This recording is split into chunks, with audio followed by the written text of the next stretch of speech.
बिस्मिल्लाहिर्रहमानिर्रहीम बोलते कालम के साथ मैं आमिर जहान। और अमेरिका ईरान जंग का क्लाइमेक्स होने वाला है, यानी जंग बंदी का जो आर्जी मुआहदा है इसको मुस्तकिल जंग बंदी में तब्दील होना है।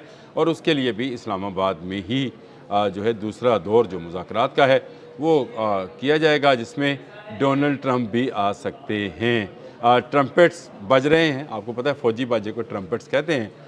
ट्रम्पेट्स बज रहे हैं, इस्तकबाल की तैयारियाँ हैं, एक तरफ मसूद पज़ेश्कियान और एक तरफ डोनाल्ड ट्रंप के कि वो आएँ और एक अमन माहदे पर दस्तखत करें। इस सारे खेल के अंदर जो 2 माह से जारी रहा, 28 फरवरी से ये शुरू हुआ था, आज आप देख लें कि 17 अप्रैल है। और इस सारे अरसे के दौरान अमेरिका और ईरान की जंग ही आलमी तनाज़र में पूरे बैनुल-अक़वामी मीडिया पर छाई रही, लेकिन पाकिस्तान ने इसमें अपना सालिसी का किरदार अदा किया। आज क्या बाकर बालिकोफ और क्या बाकी ईरानी जो हैं सरबराहान, वो सब शुक्रिया अदा कर रहे हैं पाकिस्तान का कि लेबनान में जंग बंदी में भी, यानी लेबनान इसराइल जंग बंदी में भी पाकिस्तान ने ही सालिसी का किरदार अदा किया है। बाकर कालिबोफ का जो है वो पैगाम प्रिंट भी हुआ है और उसमें मुख्तलिफ जो चैनल्स हैं उस पर चलाया भी गया है, जिसमें ये कहा गया है कि वो सैयद आसम मुनीर के किरदार और ख़ासकर पाकिस्तानी गवर्नमेंट के किरदार को सराहते हैं कि लेबनान में भी जंग बंद हुई, जो कि बड़ा मुतालबा था पहले दौर का, इस्लामाबाद टॉक्स के पहले दौर का ये एक बड़ा मुतालबा रहा है।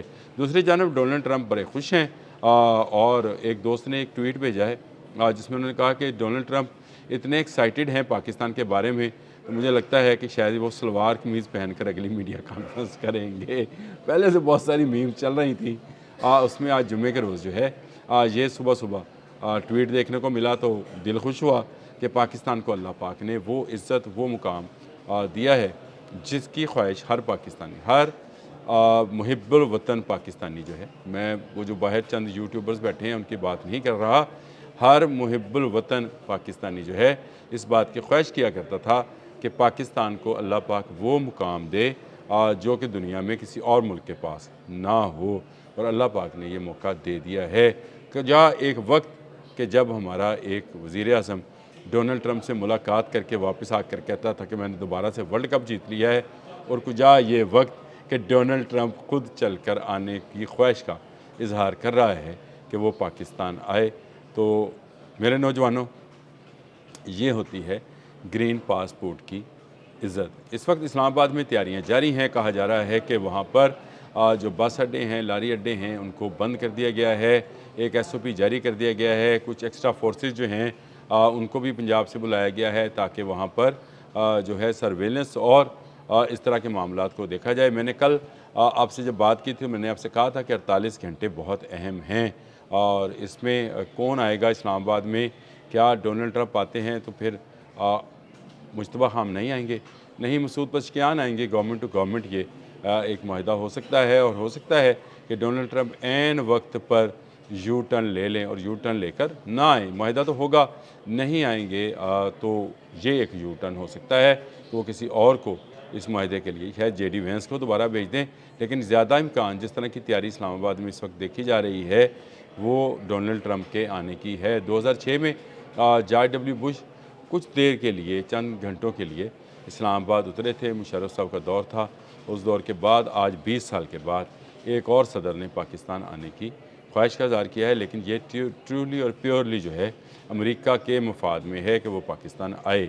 इस वक्त पाकिस्तान का मफाद नहीं, अमेरिका को अपना मफाद है। वो जो कह रहा है कि एटमी न्यूक्लियर जो है प्रोग्राम, उससे ईरान पीछे हटने को तैयार है, तो ईरान तो पहले ही तैयार था। ईरान ने बार बार IAEA को ये बात कही थी कि इंटरनेशनल एटॉमिक एजेंसी जो है उसको ये बात कही थी कि हम कभी न्यूक्लियर वॉरहेड बनाने के नहीं हैं, हाँ हम बिजली बनाने के लिए ये न्यूक्लियर कारखाने जो हैं या न्यूक्लियर पावर प्लांट्स जो हैं ये लगाते रहेंगे, और जो फ्यूजन्स है या अफसरदगी है यूरेनियम की उसको उस हद तक इनरिच नहीं करेंगे। मसला कहाँ पर था, वो 450 या 60 किलोग्राम अफसरदा यूरेनियम का है, जिससे 10 से 12 एटमी वॉरहेड बनाए जा सकते हैं और एटमी धमाका करके ईरान एटमी क़ुव्वत बन सकता है। यहाँ पर मसला था, लेकिन इसको कभी रजीम चेंज का नाम दिया, कभी किसी चीज़ का नाम दिया। आज अमेरिका घुटने टेक कर ईरान के साथ मुआहदा करने को तैयार है।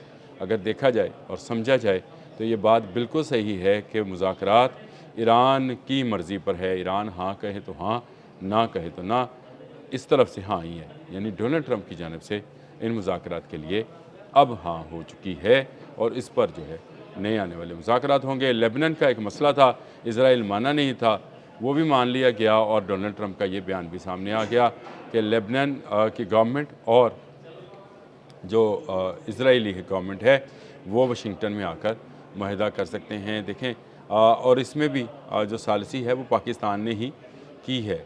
दूसरा ये आने वाले 2 दिनों के अंदर बड़ी डेवलपमेंट्स होंगी। वज़ीर-ए-आज़म पाकिस्तान जो हैं वो वतन वापस पहुँचेंगे, जो इस वक्त तुर्किया में अनातोलिया के मुकाम पर होने वाली एक डिप्लोमेटिक कॉन्फ्रेंस के अंदर शरीक हैं, जो कि इस वक्त मरकज़ निगाह इसलिए है कि वहाँ पर उनके अलावा तुर्किया, सऊदी अरब, मिस्र भी मौजूद हैं और ये वो 3 ममालिक हैं जो कि इस जंग बंदी में भी अहम किरदार अदा कर रहे हैं। वज़ीर-ए-आज़म सऊदी अरब से दोहा गए और दोहा से तुर्किया पहुँच गए हैं। तो ये दौरा जो है उनका इंतहाई कामयाब समझा जा रहा है। दूसरी तरफ हमारे field marshal general Asim Munir ने ईरान का दौरा किया वज़ीर दाखिला मोहसिन नकवी के साथ।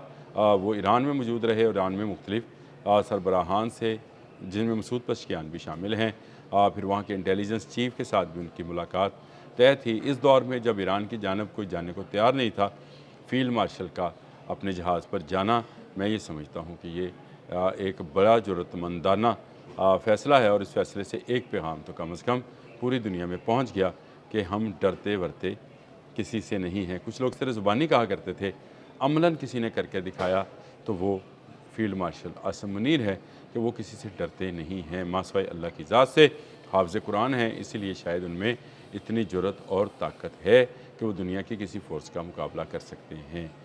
डोनाल्ड ट्रंप पाकिस्तान आएंगे तो क्या लेकर आएंगे, ये अगला सवाल है जो बहुत सारे लोगों ने मेरे जो कमेंट्स हैं व्लॉग्स के, उनमें ये पूछा कि अगर ट्रंप आते हैं तो पाकिस्तान में क्या आएगा। पाकिस्तान में खुशहाली आएगी, पाकिस्तान में तजारत आएगी, पाकिस्तान में अमन आएगा, पाकिस्तान के अंदर पाकिस्तान की क़ुव्वत में इजाफ़ा होगा, पाकिस्तान दुनिया में एक बड़े मुल्क के तौर पर और एटमी क़ुव्वत के तौर पर जाना जाएगा और पाकिस्तान की हैसियत को पूरी दुनिया में एज़ एन ए पुरअमन और सालस स्टेट के माना जाएगा। ये सब कुछ आएगा, लेकिन इसके आने में डोनाल्ड ट्रंप का कोई हाथ नहीं होगा। असल मामला वही है कि ये जंग बंदी जो हुई ये पाकिस्तान ने कराई और इस पाकिस्तान की जंग बंदी कराने से पाकिस्तान ये मुकाम हासिल करता चला जा रहा है। आज हर पाकिस्तानी खुश है, हर पाकिस्तानी ये चाहता है कि हमारा मुल्क जो है आगे से आगे बढ़े। दूसरी तरफ हम भी ये चाहते हैं अमन हो, आपने हम खुले, तजारत दोबारा से शुरू हो। अमेरिका इस पर पाबंदियाँ लगाए जा रहा है। 14 जहाज़ उन्होंने कल सेंटकॉम ने कहा हमने वापस भेजे हैं। ना भेजें भाई, जाने दें, तजारत दुनिया की होने दें। अगर तजारत रुकेगी तो इसका नुकसान दुनिया के कई ममालिक समेत अमेरिका को भी होगा। आने वाले 48 घंटे फिर अहम हैं। याद रखें कि अगर वो आते हैं डोनाल्ड ट्रंप तो एक बड़ा मुआहदा दस्तखत हो जाएगा और 47 साल के बाद ईरान अमेरिका तल्लुकात और एम्बेसीज जो हैं ये बहाल हो जाएंगी, तजारत भी शुरू हो जाएगी और शायद ईरान अमेरिका मुश्तरका डिफेंस प्रोग्राम भी तरतीब पा जाए। आने वाले वक्त का क्या पता अमेरिका या ईरान आने वाले वक्त में क्या करने वाले हैं, मैं कोई नजूमी नहीं हूँ, लेकिन एक बात तय है कि अब पाकिस्तान की हैसियत को, इंटरनेशनल सालस की हैसियत को जुटलाया नहीं जा सकता है। जहाँ कहीं तनाज़ा होगा पाकिस्तान वहाँ सालसी का किरदार अदा कर सकता है। हाँ, अगर कहीं कोई मातम कुनाई आपको नज़र आए, कोई धुआं उठता नज़र आए तो समझ जाइए ये बाहर बैठे वो यूट्यूबर्स हैं जो पिछले दौर में अरबों खरबों के मालिक बने और इस दौर में उन अरबों खरबों से ही लोगों में गलतफहमियाँ फैला रहे हैं पाक फ़ौज, पाकिस्तान गवर्नमेंट के ख़िलाफ़, या वो भारतीय हैं जो उनके तमाम गंदे इरादे बाशमूल इसराइल के हसो हशाक की तरह बह गए हैं। अब तक के लिए इतना ही। अल्लाह हाफ़िज़।